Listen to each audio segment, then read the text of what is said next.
एक गांव में राजू नाम का एक लकड़हारा रहता था।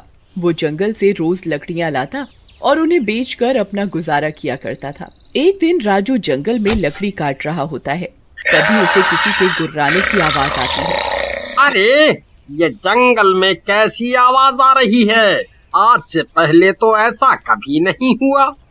राजू आवाज को नजरअंदाज कर दोबारा अपने काम में लग जाता है। तभी वही गुर्राने की आवाज दोबारा आने लगती है। इस बार आवाज उसके सामने की झाड़ियों से आ रही होती है। राजू इस बार लकड़ियां काटना छोड़कर आवाज की दिशा में जाता है। वो अंदर तक जाता है लेकिन उसे कुछ दिखाई नहीं देता। ओह, लगता है मेरे कान बजने लगे हैं। यहाँ तो कोई भी नहीं है। तभी उसे झाड़ियों में किसी की लाल आंखें चमकती हुई दिखती हैं। राजू वहाँ से भागने की कोशिश करता है। ये क्या नया पंगा है भाई? भाग लो यहाँ से। पता नहीं किसकी शैतानी आंखें हैं ये। लेकिन राजू जैसे ही थोड़ी दूर जाता है, उसके सामने एक ब्रह्म राक्षस आकर खड़ा हो जाता है। उसका मुंह खतरनाक जानवर का होता है। मुंह के आगे बहुत बड़ा मांस का टुकड़ा लटक रहा होता है और उसके कई हाथ होते हैं। राजू उसे देखकर डर जाता है। ये क्या बला है भाई? ऐसा तो मैंने सिर्फ क्रिएचर फिल्म में देखा था। उमा तो बिपाशा बासु थी। कहाँ फंस गया रे? मम्मी बचाओ बचाओ। तभी ब्रह्म राक्षस उसे पकड़ लेता है। कई दिनों बाद मुझे शिकार मिला है। इस जंगल के जंगली जानवर खा खा कर मन भर गया था। अब मैं तुझे खाऊंगा।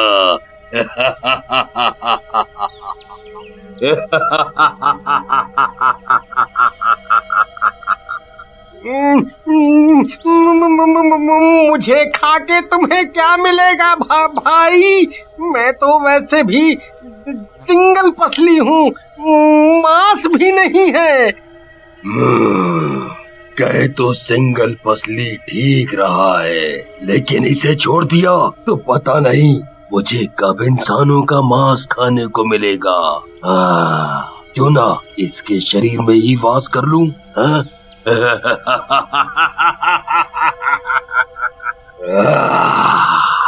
ऐसा सोचकर ब्रह्म राक्षस राजू के शरीर में प्रवेश करने लगता है। राजू दर्द से तड़पने लगता है।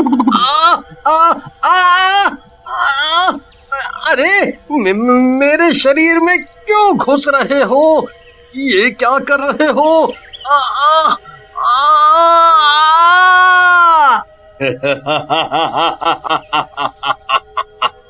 अब मैं तेरे शरीर में ही रहूंगा, सिंगल पसली। और दिन में तू राजू रहेगा और रात होते ही ब्रह्म राक्षस बन जाएगा।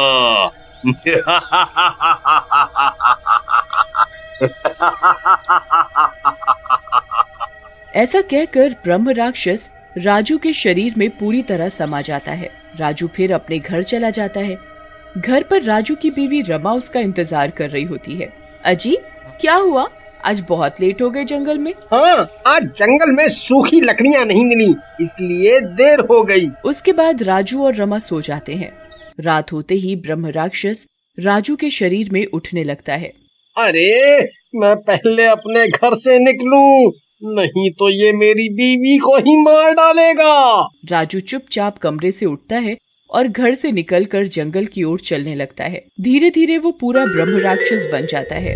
तभी उसे झाड़ियों के पीछे से गाने की आवाज सुनाई देती है। नीले गगन के तले धरती का प्यार पाले, ओ नीले गगन के तले। हाय हाय हाय हाय हाय हाय हाय, आज कुछ पराठे ज्यादा ही खा लिए हैं, बहुत दम लगाना पड़ रहा है। नीले गगन के तले। तभी उसकी आवाज सुनकर ब्रह्म राक्षस उसके सामने आ जाता है। गांव वाले को देखकर ब्रह्म राक्षस गुर्राने लगता है।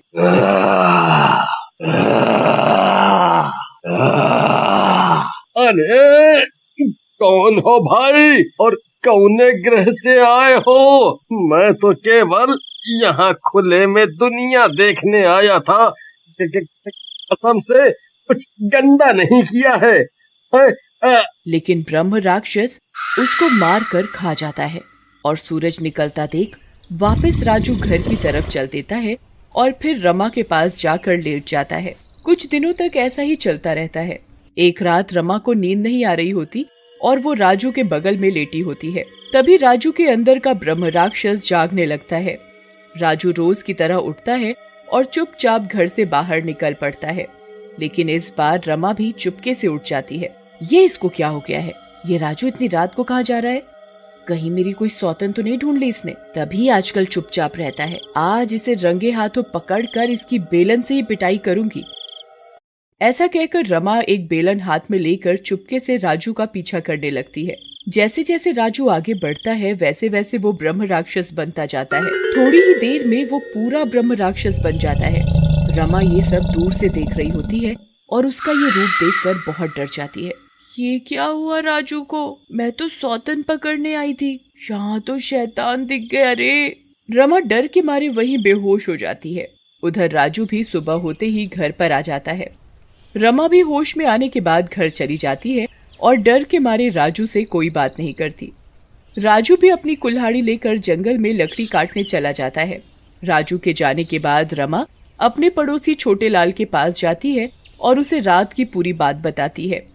सुनने के बाद छोटे लाल बोलता है, आज भौजी ये रजुआ जब आए तो इसको बांध देंगे, फिर देखते हैं कि क्या करना है। उधर राजू भी शाम होते ही लौट आता है। छोटे लाल और रमा उसका घर पर ही इंतजार कर रहे होते हैं। छोटे लाल को देखकर राजू बोलता है, अरे छोटे भैया, हमारे घर क्या हुआ? सब खैरियत से तो है ना?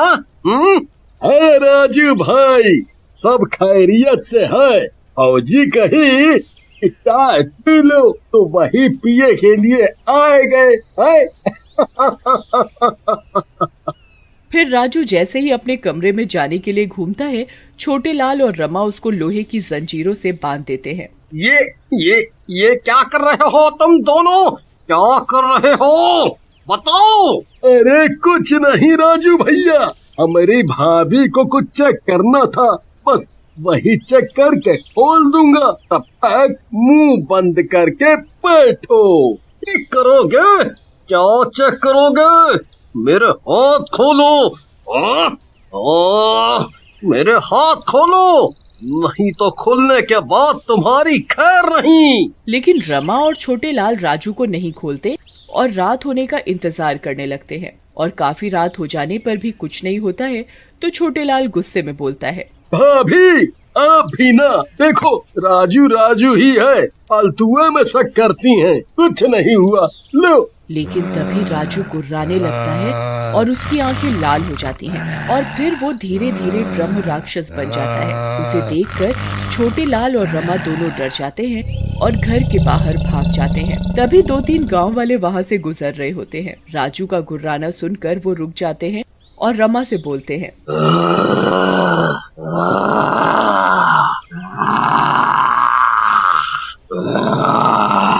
अरे रमा बहन, ये घर में कौन जानवर पाले हो?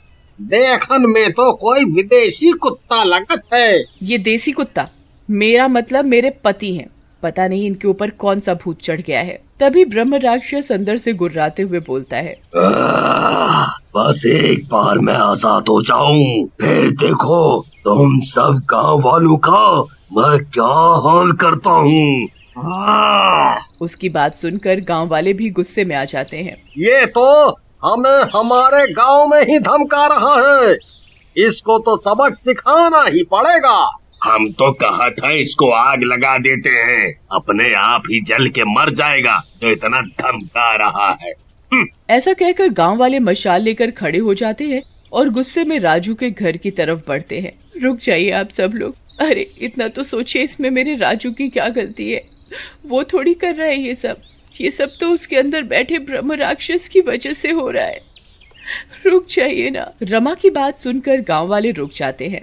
तभी गांव वाला बोलता है, बात तो सही है रमा बहन, लेकिन हम इस राक्षस को ऐसे भी तो नहीं छोड़ सकते।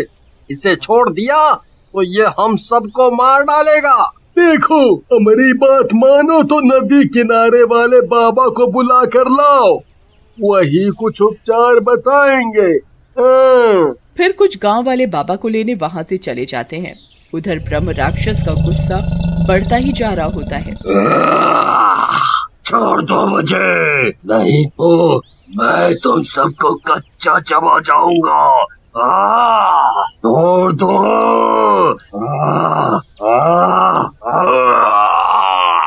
ऐसा कहकर ब्रह्म राक्षस पूरी ताकत से अपने लोहे की जंजीरों को खींचने लगता है। उसकी ताकत से वो जंजीरें दीवार से उखड़ने लगती हैं, जिसे देखकर छोटेलाल वहां से भाग जाता है। रमा बहन, मैं तो कहता हूँ भाग लो, नहीं तो ये राक्षस पहले हमको फिर तुमको जिंदा नहीं छोड़ेगा। भाग लो। ये क्या हो रहा है राजू? तुम मुझे ऐसे क्यों देख रहे हो? तभी वहाँ बाबा आ जाते हैं और ब्रह्म राक्षस के ऊपर एक सोने की चेन डाल देते हैं, जिस पर हनुमान जी का लॉकेट होता है। चेन पहनते ही राजू ठीक हो जाता है। देखो राजू बेटा, इस लॉकेट को अपने से कभी अलग मत करना, नहीं तो ये ब्रह्म राक्षस दोबारा से तुम पर हावी हो जाएगा। जय बजरंग बली। इसके बाद एक दिन राजू कहीं काम से जा रहा होता है, तभी उसे एक लुटेरा मिल जाता है। अगर आप इसका अगला भाग देखना चाहते हैं तो कमेंट करके जरूर बताएं।